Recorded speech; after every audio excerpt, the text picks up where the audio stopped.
Keith Jones. Richard Strong. How are you, buddy? Good, man. How you doing? I'm doing fine, Good. thank you. Is that the Chicago Blue? Yeah, this is the Chicago Blue Island from my hometown. That's right. Yeah. What's something that people might not know about Blue Island? Yeah, it's the home of the Clark oil refinery, Oh, okay. which exploded in '57, and they left it unbuilt as part of I guess the way that Chicagoans looked at football fields. The Clark oil refinery blew up behind our football field, and there was still debris in the football field. It lasted for 18 years. People were still finding debris in the football field. Oh, really? You just left it there? Just left it there as part of, a salute to industry and growth. Okay, great. Yeah. Anything hazardous? Yeah, most of it. Yeah, you didn't need to smoke, man. You just did push-ups in the grass. It's like 2 packs a day. Oh my God, man, that's great. It's urban. That's urban. Oh, well, that's probably not happening in Scottsdale or Sedona. No, it's a long way from Blue Island, Scottsdale. Ooh. Oh man, oh goodness, man.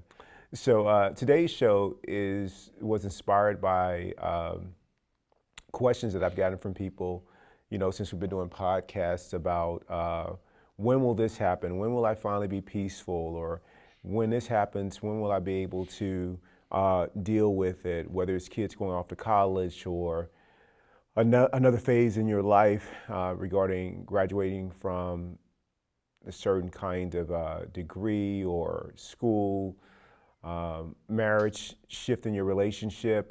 Maybe you unfortunately become a widow, and one partner passes on, or perhaps it's divorce. Whatever life changes, but it becomes, how will I handle this when it happens? Is mostly what people are asking. And so in the movie The Matrix, Morpheus is telling Great movie. Yeah, great movie. Morpheus is telling Neo to be aware of the agents, and I like to think of agents as the ego, and it's what the ego brings to the table. Judgment, gossip, guilt, shame, blame, just all those unkind behaviors. So I like to think of the agents as that. So Morpheus is telling him that, be aware, because when I've seen, people unload, full magazine clips into agents and them dodge bullets and not one touch them. I've seen them outrun cars. And so Neo looks at Morpheus and says, so you're telling me I'll be able to dodge bullets? And Morpheus looks at him and says, when you're ready, you won't need to. And I just think about that however life shows up, as long as you're doing the practice, you'll be ready for how it shows up. There's nothing to defend. There's nothing to defend. So the bullets are impervious. Exactly. Whatever comes up. Oh, you're a turd. Okay. Yeah. You might as well say, okay, you're a car, and I'm going to fill you with gasoline. I mean, it's just not true. You just don't let it in. Exactly. You don't give it any credence and move on. You don't identify with it, man. Yeah. And again, but the ego does. Oh, and completely. the ego will set up the whole. Well, you're wrong, and let me show you why. It's the social media thing. Totally. You're a jerk. Oh, no, I'm not. Here's why. Yeah, exactly. And you end up defending, and you're in this dance, Exactly. to where you're explaining and defending and trying to be right, or you become identified with a thought form and you have to defend it. Yeah. And there's an easier way, a simpler way.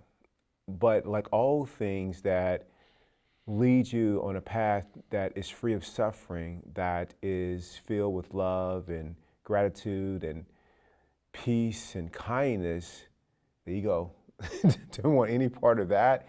And it's so simple that the ego tries to figure it out. There's got to be an angle with it. Can you tell me the steps to get there? That's way too simple for that to happen. That doesn't happen in the real world. Well, where else does it happen? It only happens in this world. But because it's so simple, the ego cannot get its mind around. It cannot understand it. And to live this kind of life, one of peacefulness, you keep everything simple. You really do, and it really is simple. What are your thoughts? Yeah, I was thinking that when we started out by talking about not having an ego or not being defensive about things that hurt you, the idea is when you are ready, the bullets won't hit you. The idea is that the ego is not going to be the one that makes the call. Right. It's going to be something else beyond the ego, and that's you. That's who you truly are.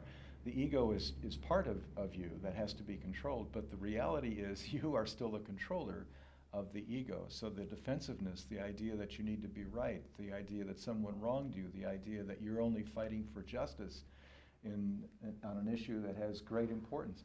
All of those things may be true on some level, but the reality is, in terms of what you need to get, it doesn't matter. None of that matters except for the idea that you are at once empty. You are at once empty of having any need to defend anything. And at the same time, you are also someone who's full of compassion and love for others and wants to help and has a mission for helping other people. That's really where you're living.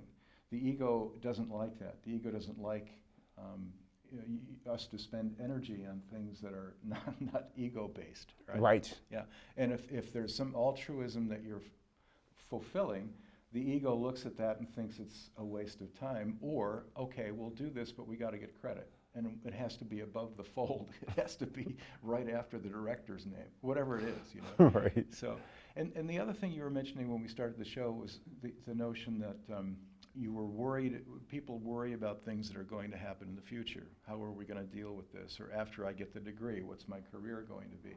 Well, keep in mind that if you begin down that road and we're always looking to the future about what the next thing is and how we have to deal with it, you miss living the present moment. It's like sitting in a ball game and thinking, I got to look forward to the ninth inning, who's likely to bat? You know, it doesn't matter what the score is, you're thinking about something that's 4 or 5 innings away, and you're missing the innings leading up to that ninth inning. And it's important to have goals, of course, but it's also a cost to have goals. And you Right. have to, I think, have some recognition that when you have goals, that is going to force you to have directed behavior and focus toward a certain thing in your life. You can't give up all of the steps because the life that you have is a process. This whole thing is nothing but process. So when you hit the goal, what's going to happen is you'll get another goal. Right. I got $1 million in the bank. I think I need 2, and start over again. I got 20 million. I need 40 million. I mean, it's endless. That's just the nature of, I think, the human construct. That's how we're built. So one of the things that I think is very helpful in reducing anxiety about the future and worry about the future is to remember, okay, here I'm sitting, and I'm worried about a final argument. This is true. I have to make on September 3rd. Okay, so there's a couple of ways I can deal with that. I can worry about it, and think, I'm really bad at this, and my suit is not the right color. Whatever it is that would upset you. You can think about all those things.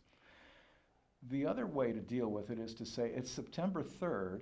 How about if I plan on September 1st, I'm going to do X, Y, and Z, and including 15 minutes set aside to worry about how terrible I'll be. So I'm going to block that out. I'm going to do 15 minutes of worrying how inadequate and foolish and what a ridiculous thing I'm doing. So you just book that as part of your goal. And then you can let it go from now until September 1st when you're going to start doing the 15 minutes of worry. I mean, if you're that into the worry, you've got to do it that way. That really helped me quite a bit. But in the meantime, That's awesome. But in the meantime, That's awesome. between now and September 1st, before I do my 15 minutes, I'm going to have a great time because I've already got it scheduled to worry. So it's okay if I don't worry now. So if you have to play that trick, it's a helpful trick. My point is, I'm being a little flip, but the point is that you always have a choice about whether you want to be happy or sad. There's only, in my judgment, in this whole life, there's only 2 buttons, and one is love, and the other is fear, right? Right. And you're sitting at a control panel with love and fear. So everything that comes to you, you can either hit love or you can hit fear. Right. And so, That's right. Worry and anxiety and all the rest is the fear button. I don't want to hit that anymore. I've been doing that 40, 50 years. I don't want to do that anymore. So anyway, that transition period of seriously sitting down and thinking, okay, I'm going to set aside time for worry, that frees you to have present moments that you're not Yes. wasting on worry. Yes, exactly. And you look back and on the times in which I was concerned about being ready for some situation or some event in the future, I look back and I was like, man, that leading up to it, I was miserable. My stomach was churning. I was having this physical reaction to it. My palms were sweaty. I lost all this sleep at night. And then I got to the point to where the time is going to pass regardless of how I experience it. That's so true. So if what they say is true, that I can experience this impending doom in a peaceful way, well, why not give it a shot? Yeah, that's right. Because what I'm doing right now is not working, clearly. And what I learned was by putting these little practices in place, that when the event got there, it almost didn't matter what the outcome was anymore because of how I showed up during the process. What was the energy, the level of consciousness that was informing my doing leading up to the event? Now, don't get me wrong, I still prefer a positive outcome versus a negative outcome, but whatever outcome presents itself because of what I've done leading up to it, I'll be ready for that. Well, here's a good question for you. Now that you're doing more public speaking and you're in the public eye more, and you're also dealing with a very, very well-educated audience when you're doing your lectures or your presentations, how do you deal with, or do you have nerves about that? Since you've begun your practice, has that changed any for you? Yeah, it's changed quite a bit. And I think one of the things that's helped was talking to people who are doing whatever it is that I might be endeavoring to do, and just noticing how they did it. Like, if someone's going to give a presentation to these people that are highly educated and they've got, all these titles behind their names, and they've had this experience, I'm not going and ask the person who is, a basket case leading up to it and throwing it up and carrying on and banging their head in the water into the wall. I'm not asking that person. I'm asking somebody who is like, you just ask them to spell their name. And they're just like, oh, it's spelled Keith. That person who's calm. I'm asking them how they deal with it. And I'm looking at how they prepare for it. I make sure that I'm prepared and I don't give way to the anxious thoughts. But that wasn't always the case. And one event happened 3 years ago when I had to give a lecture to 200 doctors. And I was freaking out. I was told initially that it was going to be a 5-minute elevator speech about what I do, as it pertains to wellness and how I can positively impact them and help perhaps give some support to minimizing the level of burnout that physicians experience in healthcare. So, and I learned that the 5 minutes was actually supposed to be 60 minutes. What changed everything. Oh man, buddy. So, Yeah. I reached out to our friend Tim, and I was caught up. Tim, dude, this is what happened. I got a week to prepare. What do? I got to do this 50 minutes. These doctors mean they're like this kind of surgeon, this kind of, and he's like, it's like, man, they asked me for my title and this and that. And I'm like, I know I had to have a title, man. How do I got to get this together, get a presentation? He's like, slow down. All they ask you for was your title. I'm off the deep end, man, already gone. That's great. And so he just brought me back in. He's like, and by the way, you're not doing a PowerPoint presentation. What? I'm not doing a PowerPoint presentation. Dude, I'm going out there with no clothes on. What are you thinking? What is this? He's like, dude, I'm sure Abraham Lincoln, when he did 7 years ago, he's like, hey, can you get my PowerPoint up? And how about the animation? What kind of font size should we use? Dr. King giving I Have a Dream speech. I'm sure he had everything in big bold letters and he had pictures and he's like, no, and he had everything, perfectly, centered and double spaced. And he's like, do that, man. He's like, just take it easy, breathe, prepare, tell stories that are relevant, that are, that are based in, facts and research, and you'll be fine. And he calmed me down so quickly that stays with me today. And so when I'm faced with something like giving a presentation, the way that I handle it now is much differently than I would have handled it 3 years ago had I not talked to somebody who already was doing those kinds of things in a very peaceful way. So what I do is I talk to people that do it in a very peaceful way. So that's called taking intelligent action. Unintelligent action would be calling somebody who's freaking out like you. That would be unintelligent. Call somebody who's going to be calm, who's going to be thoughtful along the way. And if there is not anyone there who can provide that kind of guidance, then you just continue to root yourself into the other practices of practicing stillness, mindfulness, gratitude, acceptance. And I promise you, if you do that every day and you see life situations and people show up a certain way as an opportunity for you to further that practice, if you do that, when the moment comes, you will be ready. I think that's wonderful advice, Keith. That's right. That's a very good primer on public speaking in general. I think that one of the reasons people fear public speaking so much is because it truly is, as you said in your talk there, that it's naked. You feel naked. And I think that's because we don't feel like we're going to be ourselves. We think we have to be something bigger than ourselves to make the point, or to have an impression, or to accomplish whatever the purpose of the speech is. If you try to persuade someone, for example, you want them to be persuaded. But the reality is, most people, when they listen to public speakers, are not really listening so much to the content, although they are. They're truly listening to see if you are believable, if Right. you're a person of integrity, if the speaker can be trusted.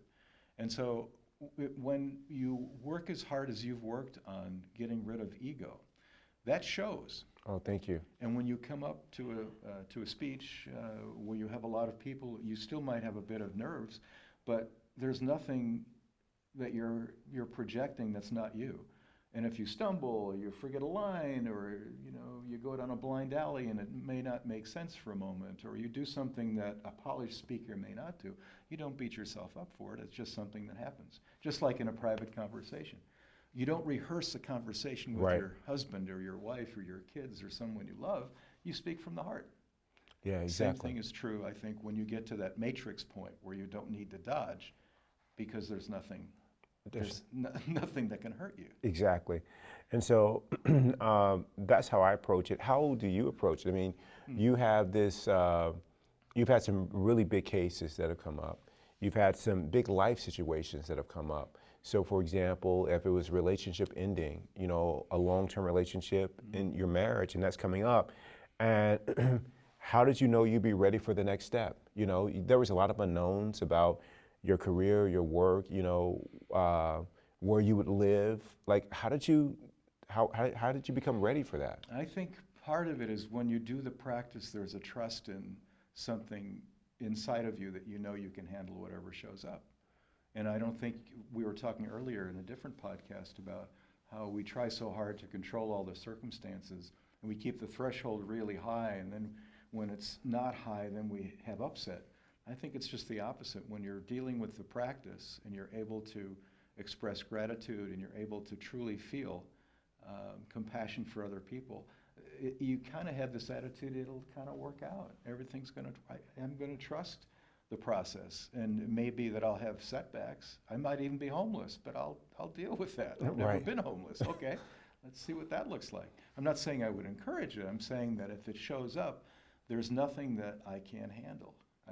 I'm thinking illness, cancer, if there's a loss of life of my parents or other people who were close to me.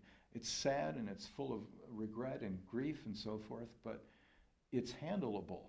And so my point is that I think that once you get off of the idea that there has to be a certain outcome, that the audience has to believe me or the jury has to accept my argument, and you detach from that. Or the patient has to live. Or the patient has to live. It's not your call. None of that is your call. All you can do is be the handmaiden for bringing in the facts or doing the work that might create the optimal result for the patient or the client. And once that work is done, then you have to let it go because it's not your call. It's somebody else's. It's whatever. It's God or the universe or other circumstances, jury, but it's not you. Yeah. And so worrying about that doesn't have any value, and it gets in the way of being real, gets in the way of having authenticity. Exactly. And I think that the point that I would like to leave the audience with is this, is that, again, we keep coming back to this about the practice. You have to do it consistently, diligently, every single day. That's so true. So for me, what that means is really 4 boxes that I have to check. And if I do this, consciousness will be leading me that day. And that is, my morning routine. It also includes exercise and eating healthy and sleep. I have to get my sleep. When I get my sleep, I'm going to have whatever that day is going to be, it's going to be a great day. And if life throws some curveballs or people show up a certain way, then that may not be what I prefer, but it's still going to be a better day than it would have been had I not done those things. And so what I mean by that is, that means readying myself for whatever shows up. There, you can, you can say, hey, listen, I can, I'm going to be ready for whatever shows up. You're going to be ready for whatever shows up if you are readying yourself for what shows up, if you are preparing yourself for what shows up. So if you are an attorney who is trying a big case that's coming up, are you doing what a good attorney would do to prepare the best case for your client? Are you out drinking every night, happy hour every night, during certain hours you're looking over the briefs and looking at discovery material? Or the hours that you have dedicated to prepare for this case, are you at your best doing the preparation?